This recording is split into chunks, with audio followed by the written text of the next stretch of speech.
Hi friends. ఇక దశరథకైతే కార్తీక్ నిజం చెప్పడంతో ఇక దశరథ ఒక్కసారిగా హవాక్కైపోతూ, రేయ్ నువ్వు నన్ను మావయ్య అని అసలు పిలవద్దురా అని చెప్పి ఇక కోప్పడుతూ ఉంటాడు. ఇక పక్కనే ఉన్న దాసు అయితే, అన్నయ్య నేను చెప్పేది ఒకసారి వినన్నయ్య అని అంటూ ఉంటే, ఎవడ్రా నీ కన్నయ్య, వెళ్ళండి మీరు అవతలికి, ఇంత పెద్ద నిజాన్ని నా దగ్గర ఎలా దాచిపెట్టారా మీరిద్దరూ అని చెప్పి ఇక ఇద్దరిని కూడా ఎడాపెడా తిడుతూ ఉంటాడు ఇక దశరథ అయితే. ఇక వెంటనే కార్తీక్ అయితే, మావయ్య ఈ నిజం ఎప్పటికప్పుడు నీకు చెప్తామని అనుకున్నాం, కానీ ఏం చేద్దాం, ఎప్పటికప్పుడు పరిస్థితులు నన్ను ఆపుతూనే వచ్చాయి నా మీద.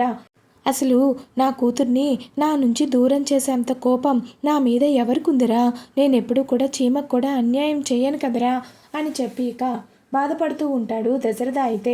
చెప్పరా చెప్పు, అసలు నా కూతురు కాదన్న నిజం నీకెలా తెలిసింది, అసలు నువ్వు ఎవరి వల్ల తెలుసుకున్నావు, నాకు చెప్పాల్సిందే, అంతేకాదు నా కూతుర్ని నా నుంచి దూరం చేసిన వాళ్ళు కూడా నాకు తెలియాల్సిందే అని చెప్పి ఇక అంటూ ఉంటే, ఇక వెంటనే చెప్పరా చెప్పు అని చెప్పి ఇక అడుగుతూ ఉంటాడు. ఇక దశరథ మాత్రం ఏమీ మాట్లాడకుండా సైలెంట్గా ఉండేసరికి ఇక దాసు అయితే, అది మా అమ్మేనన్నయ్య అని ఇక చెప్పడంతో ఇక ఒక్కసారిగా దశరథ గుండె పగిలిపోతూ ఉంటుంది. అవునన్నయ్య, మా అమ్మ, అదే మీ పిన్ని పారిజాతమే ఇదంతా చేసింది అని చెప్పి ఇక అనడంతో ఇక వెంటనే షాక్ అయిపోతూ, నేనేం అన్యాయం చేశానురా మీ పిన్నికి, నేను ఎప్పుడూ కూడా తనని నా కన్న తల్లి కంటే ఎక్కువగానే చూసుకుంటూ వచ్చాను కదరా, అట్లాంటిది తను నన్ను, నా కూతుర్ని నాకు కాకుండా చేయడానికి చేతులు ఎలా వచ్చాయిరా అని చెప్పి ఇక బాధపడుతూ ఉంటే, అవునన్నయ్య అవును నిజమే, అదేమో నిజమే, తన కొడుకుని ఇంట్లో నుంచి గెంటేశావని మీ నాన్న మీద మా అమ్మ పగబట్టింది, అదే ఇంత ఘోరం చేయడానికి కారణమైంది, అసలు నేను కూడా ఊహించలేదు, పిన్ని ఎప్పుడు సవతి తల్లిలాగా చూడలేదు కదరా అని చెప్పి ఇక బాధపడుతూ ఉంటాడు ఇక దశరథ అయితే. ఇక అక్కడే కుప్పకూలిపోతాడు. జోష్న దాసుని అసలు ఎందుకు చంపాలనుకుంది, ఎందుకు తన ప్రవర్తన అలా ఉంది అని చాలాసార్లు ఆలోచించాను, కానీ ఎప్పుడు కూడా నేను ఈ విధంగా ఆలోచించలేదు. ఇంతకీ నా కూతురు ఎక్కడుందిరా, నా కూతురు అసలు బతికే ఉందా లేకపోతే దేవుడి దగ్గరికి వెళ్ళిపోయిందా, చెప్పరా చెప్పు, అసలు నా కూతురు కానీ కూతురు అని చెప్పి ఇక తెలియడంతో జోష్న మీద నాకు అసహ్యం వేస్తుంది, ఇంతకీ నా కూతురు ఎక్కడ ఉంది చెప్పరా చెప్పు అని చెప్పి ఇక కార్తీక్ని ఊపేస్తూ అడుగుతూ ఉంటాడు ఇక దశరథ అయితే. ఇక నా కూతురిని కూడా చంపేసిందా లేదా బ్రతికే ఉందా చెప్పరా అని చెప్పి ఇక అంటూ ఉంటే, ఇక ఇప్పటి వరకు కూడా నీకు నిజాలు చెప్పాను, ఇప్పుడు నీకు నిజాల్ని చూపిస్తాను, నీ కూతురు ఇక్కడే ఉంది మామయ్య, నీ కూతుర్ని ఇక్కడికి తీసుకువచ్చాను అని ఇక అనడంతో ఇక దశరథ అయితే ఒక్కసారిగా ఎమోషనల్ అయిపోతూ, ఏంట్రా నువ్వు చెప్పేది, నా కూతుర్ని ఇక్కడికి తీసుకువచ్చావా, అసలు తను నా కూతురని నీకెలా తెలుసురా అని చెప్పి ఇక అడుగుతూ ఉంటే, నేను అవన్నీ నీకు మళ్ళీ చెప్తాను మామయ్య, ముందు నీ కూతుర్ని చూపిస్తాను రా అని చెప్పి ఇక గుడి దగ్గరకైతే తీసుకువెళ్తాడు. ఇక అక్కడికి వెళ్ళేసరికి దీప అయితే ప్రమిదల్ని వెలిగిస్తూ ఉంటుంది. ఇక దశరథ కంగారు పడుతూ, నా కూతురు ఎక్కడ్రా, చూపించరా, నా కూతురు ఎవరు చెప్పరా చెప్పు అని అడుగుతూ ఉంటాడు.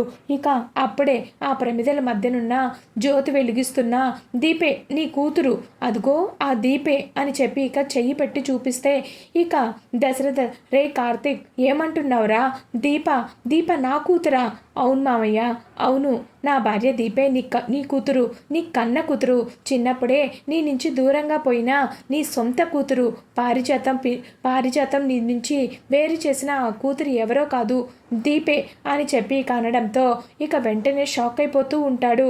ఇక కన్న కూతురు కుబేర్ని తీసుకువెళ్ళి బస్టాండ్ నుంచి కుబేరు తన కూతురులాగా పెంచుకున్నాడు. ఆ రోజు తన వర్ధంతి రోజు చెప్పింది కదా కుబేర్కి తను పుట్టలేదు అని, కుబేర్కి దీపక్ దొరికిందని అనసూయ గారు చెప్పారు. అప్పుడే అవన్నీ కూడా నేను అర్థం చేసుకున్నాను. దశరథ ఇవన్నీ గుర్తు చేసుకుంటూ చాలా ఆనందపడుతూ దీప దగ్గరికి అయితే వెళ్తాడు. అప్పుడే ఇక దీప దశరథని చూసి షాక్ అయిపోతూ, ఏంటి చిన్నయ్య గారు ఇక్కడున్నారు, సుమిత్రమ్మ గారిని కూడా తీసుకొచ్చారా గుడికి అని అంటూ ఉంటే, ఇక కార్తీక్ అయితే, దీప మీ నాన్నకి నువ్వే తన కూతురు అని నిజం చెప్పేశాను, నేను నీకు మాట ఇచ్చాను కదా, ఏ రోజైనా సరే నేను నీ కన్న తల్లిదండ్రుల్ని నీది కలుపుతాను అనని నా మాట నేను నిలబెట్టుకున్నాను దీప అని చెప్పి ఇక కార్తీక్ అయితే చెప్తూ ఉంటాడు. అది విని దీప ఎంతో ఆనందపడుతూ కన్న కూతుర్ని కళ్ళ ముందే ఉంచుకొని ఇన్ని రోజులు కూడా నేను గుడ్డివాడినయ్యానమ్మా, నిన్ను గుర్తుపట్టలేకపోయాను, నువ్వు నా రక్తమేనని తెలుసుకోలేకపోయాను, నువ్వు నా ప్రతిబింబం అని నేను చూసి కూడా కనిపెట్టలేకపోయానే, అయ్యో ఈ పాపిష్టి తండ్రిని క్షమించమ్మా అంటూ ఇక చాలా ఎమోషనల్ అయిపోతూ ఉంటాడు. ఇక వెంటనే దీప అయితే నానా మీరు దయచేసి అలా బాధపడద్దు అని చెప్పి ఇక నువ్వు నానా నానా అని పిలిచినప్పుడల్లా నాలో తెలియని ఒక మమకారం మేల్కొనేది, నువ్వు నా కన్న కూతురు అయ్యుంటే బాగుండేది అని ఎన్నిసార్లు ఎన్ని దేవుళ్ళకు మొక్కుకున్నానో తెలుసా. రే కార్తీక్ గుర్తుందా, మీ అమ్మ నా కొడుక్కి మీ కూతుర్నిచ్చి పెళ్లి చేయి అన్నయ్య, నీ కూతురు నా కోడలు అవ్వాలి అని నా దగ్గర మాట తీసుకుందిరా. ఆ రోజు దీప మెడలో తాళి కట్టినప్పుడు నేను నా చెల్లెలకి ఇచ్చిన మాటని నిలబెట్టుకోలేకపోయానే అని కుళ్ళి కుళ్ళి ఏడ్చాన్రా అని చెప్పి ఇక బాధపడుతూ ఉంటాడు. నీ మీద నాకు చాలా కోపం వచ్చింది, కానీ ఆ భగవంతుడు చూసావా మీ ఇద్దరిని ఎలా ముడివేశాడో, చివరికి నా కూతురే నీ భార్య అయ్యిందిరా.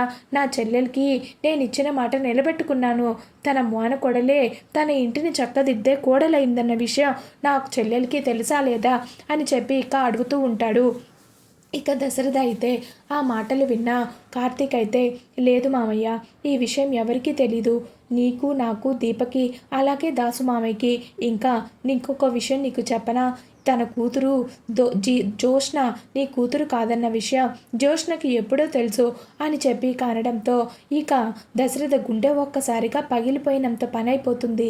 ఏం మాట్లాడుతున్నావురా నువ్వు అని చెప్పి ఇక అంటూ ఉంటే, అవును అందుకే బ్లడ్ శాంపిల్స్ మ్యాచ్ అవ్వలేదు అన్న రోజు జోష్న చాలా ప్రశాంతంగా ఉంది, మళ్ళీ అదే డాక్టర్ వచ్చి బ్లడ్ శాంపిల్స్ మ్యాచ్ అయ్యాయి, మీ అమ్మగారివి నీ బ్లడ్ శాంపిల్స్ తోటి ఆపరేషన్కి సిద్ధంగా ఉండు అని చెప్పి ఇక హారిక డాక్టర్ ఎప్పుడైతే ఇంటికి వచ్చి మాట్లాడిందో ఆ రోజే జోష్న టెన్షన్ పడ్డం మొదలుపెట్టింది. అంతేకాదు పారిజాతం పిన్నికి కూడా తెలుసు, కానీ పారిజాతంకి దీపే నీ అసలు కూతురన్న విషయం తెలీదు, ఎందుకంటే జోష్న అది చెప్పలేదు కాబట్టి అని ఇక చెప్పడంతో ఇక వెంటనే దశరథ్ అయితే మరొకసారి ఎమోషనల్ అయిపోతూ ఉంటాడు. ఇక జోష్నకి ఇన్ని నిజాలు తెలుసా, జోష్న ఎందుకురా ఇంత ఇలాంటి పనులు చేస్తుంది, మరి రోజు రోజుకి కర్కశంగా తయారవుతుంది, జోష్నను చూస్తేనే నాకు భయం వేస్తుంది, ఇప్పుడిప్పుడే నాకు అన్ని విషయాలు అర్థమవుతున్నాయి, జోష్న పేరుకే నా కూతురు కానీ అసలు నా గుణాలు ఒక్కటి కూడా లేవు తనలో, అన్ని పిన్ని గుణాలే వచ్చాయి, అందుకే తను మనుషుల్ని చంపాలన్నా, మనిషి మీద నింద వేయాలన్నా, మనిషిని ఒక మాట అనాలన్నా ఒక్క నిమిషం కూడా ఆలోచించట్లేదు. రే ఈ విషయాన్ని వెంటనే నేను మీ అత్తతో చెప్పాలరా అని చెప్పి ఇక ఎమోషనల్ అయిపోతూ ఉంటాడు దశరథ అయితే. ఇక ఆ మాటలు విన్నా దీప అయితే నాన్న వద్దు నాన్న, అమ్మకి ఈ నిజం తెలిస్తే గుండె పగిలి చచ్చిపోతుంది, అందుకే ఈ విషయం చెప్పడానికి ఆ రోజు డాక్టర్ కూడా ఈ విషయం మీరు దాచినా నేను దాచలేను, డాక్టర్గా ఇలాంటి మాటలు ఇలాంటి అబద్ధాలు నేను చెప్పలేను అని చెప్పి హారిక గారు కూడా ఆ రోజు చాలా ఎమోషనల్ అయిపోయి ఇంటికైతే వచ్చారు. కానీ అత్త పరిస్థితి చూసి డాక్టర్ నిజం చెప్పలేక ఇక జోష్ననే మీ కూతురు అన్నట్లుగా బ్లడ్ శాంపిల్స్ మ్యాచ్ అయ్యాయని ఆ రోజు నిజం మార్చి చెప్పింది అని చెప్పి ఇక జరిగిందంతా కూడా కార్తీక్ అయితే పూసగుచ్చినట్టు ఇక దశరథకైతే చెప్తూ ఉంటాడు. ఒరేయ్ అసలు ఇది ఎలా జరుగుతుందిరా, ఇదంతా నేను నమ్మలేకపోతున్నాను అని చెప్పి ఇక ఆ రోజు ఇక జోష్న పుట్టినప్పుడు అంతా కూడా గుర్తు చేసుకుంటూ ఉంటాడు. ఇక మొదటిసారి తనని తన చేతుల్లోకి తీసుకునింది, అలాగే మొదటిసారి ఉయ్యాల్లో వేసింది, అంతా కూడా గుర్తు చేసుకుంటూ ఉంటాడు. ఇక దశరథ అయితే రే ఇంత పెద్ద నిజాన్ని మీ అత్తయ్యకి చెప్పకుండా ఎలా రా, అవునరా ఇంతకీ ఇప్పుడు మా సుమిత్రని సేవ్ చేసేది ఎవరు, ఇంతకీ జోష్ననా లేకపోతే దీపనా అని చెప్పి ఇక అడుగుతూ ఉంటే, ఇప్పుడు అసలు సమస్య అక్కడే మొదలైంది మావయ్య అని చెప్పి ఇక చెప్తూ ఉంటాడు. ఇక కార్తీక్ అయితే మళ్ళీ ఏం సమస్యరా అని చెప్పి ఇక చెప్తూ ఉంటాడు. కార్తీక్ అయితే ఇప్పుడు అత్తని కాపాడాలి అంటే అత్తకి పేగు తెంచుకున్న పిల్లలే కావాలి, తన రక్త సంబంధికులే కావాలి. మరి దీప ఇప్పుడు కడుపుతో ఉంది కదా, మరి దీప ఇవ్వడానికి సరిపోదు. అలాగే జోష్న బ్లడ్ శాంపుల్స్ మ్యాచ్ అవ్వలేదు. ఇప్పుడు అత్తని కాపాడుకోవాలి అంటే మనకున్న ఒకే ఒక మార్గం దీప కడుపులో ఉన్న బిడ్డను చంపేసి అత్తకి ప్రాణం పోయడమే అని చెప్పి కానడంతో ఇక దశరథ అయితే ఒక్కసారిగా కుప్పకూలిపోతూ కింద పడిపోతూ ఉంటాడు. అయితే ఇక ఇదంతా కూడా చెట్టు పక్కన విండి నక్కి నక్కి వింటూ ఉంటుంది. ఇక జోష్న అయితే ఇదేంటి వీళ్ళందరికీ నిజం తెలిసిపోయింది అంటే ఇప్పుడే నన్ను మా గ్రానిని ఇద్దరిని కూడా ఇంట్లో నుంచి బయటికి గెంటేస్తారా ఏంటి అని చెప్పి ఇక భయపడిపోతూ దాసు ఎంత పని చేశావు, ఆ రోజే నిన్ను చంపేస్తుంటే నాకు ఈ గతి పట్టేదే కాదు, ఆ రోజు కేవలం నువ్వు నా కన్న తండ్రివి అని ఒకే ఒక్క కారణంతో చంపలేక నేను నిన్ను ఆగిపోయాను. ఆ రోజు నిన్ను కాపాడింది కూడా నాన్నేనా, ఈ విషయం నాకు ఇప్పుడే తెలిసింది. నో డౌట్ ఈరోజు మీ అందరికీ ఇక్కడే ఆఖరి రోజు అవ్వాలి అని చెప్పి ఇక జోష్న అయితే బెంటన్కి రౌడీలకైతే ఫోన్ చేస్తూ ఉంటుంది. రేయ్ ఎక్కడ చచ్చారా, ఇదిగో గుళ్ళో ఉన్నారు కదా, వీళ్ళందరినీ కూడా కిడ్నాప్ చేసుకొని వెళ్ళి ఒక డెన్లో బంధించాలి, ఎంతమంది ఉంటే అంతమంది తొందరగా రండి అని చెప్పి ఇక జోష్న అయితే ఇక రౌడీల్ని పురమాయిస్తూ ఉంటుంది. ఇక అందరూ కూడా రౌడీలు అయితే గుడి దగ్గరికి అయితే వచ్చి ఇక గుడిని అయితే చుట్టుముడుతూ ఉంటారు. ఇక అదంతా చూసిన నా పేరు బయటికి రాకూడదు, వీళ్ళందరినీ అరెస్ట్ చేసి డెన్లో పడేయండి అని చెప్పి ఇక అక్కడి నుంచి వెళ్ళిపోతూ ఉంటుంది. ఇక రౌడీలు అయితే అందరినీ కిడ్నాప్ చేసి ఇక డెన్లో అయితే బంధిస్తారు. ఇది ఫ్రెండ్స్ ఈరోజు ఎపిసోడ్.